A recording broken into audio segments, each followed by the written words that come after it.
Hello and welcome to part 3 of Sanna Sky. Again, I'm going to do a little bit of commentary on this one, having had some good response from the last one. Also trying to resolve those audio music background issues with YouTube. Okay, so in this video you're going to see the conclusion of this painting, and I'm going to talk to you a little bit about colour mixing. First of all, I've had a comment on part 2, about sort of asking me why I'm shifting the colour and things like that. I didn't quite understand the comment. You can see it if you go to part 2. It's up there. Why am I sort of changing the colour that I'm using? Every artist is individual and different on their take on what they want to do with colour. And what I'm trying to do with this piece and many of the pieces that I work on is a balance between the complementaries. The complementaries in this are fairly simple. There's just two complementary colours, one being cyan and the other being a sort of red-orange, a vermilion colour. Both are either side of the colour wheel and act to balance each other out. If the two colours are added to one another, we get greyed out colour, and towards the end of this video you'll see the cyan being slightly greyed out through glazes.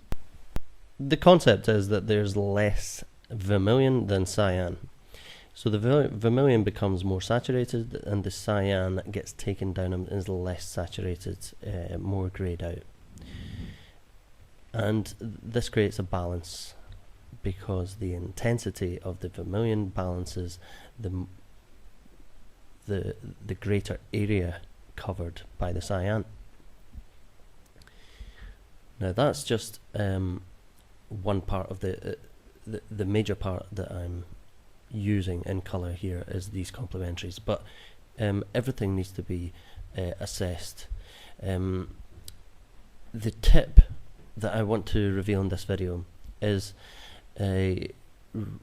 really something that amateur and maybe beginner painters, a problem that they would come across is almost a laziness of not mixing colour and not preparing a colour properly before it's applied to the canvas, being far too ready to use the colour straight from the tube, rather than adjust that hue using even a small amount of another paint. Now it's forgivable obviously, because when you're in the process of painting you just want a colour on that brush and you want to use it immediately, and that is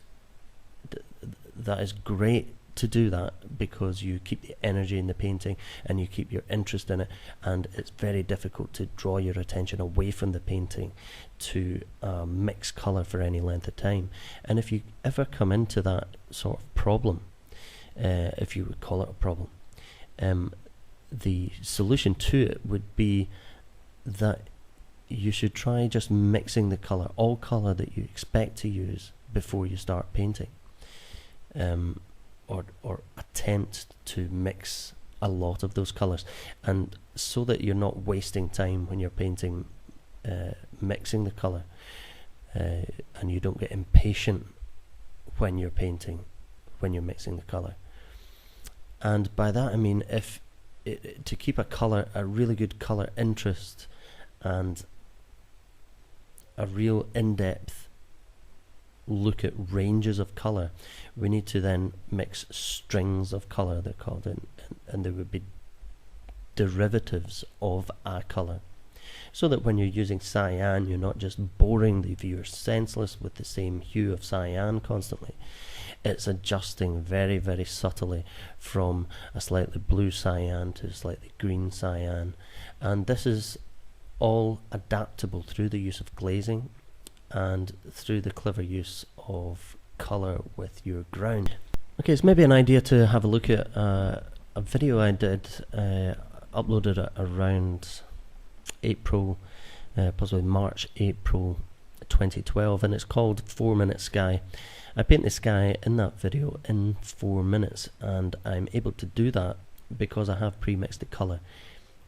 The video actually shows my palette as well as a canvas camera.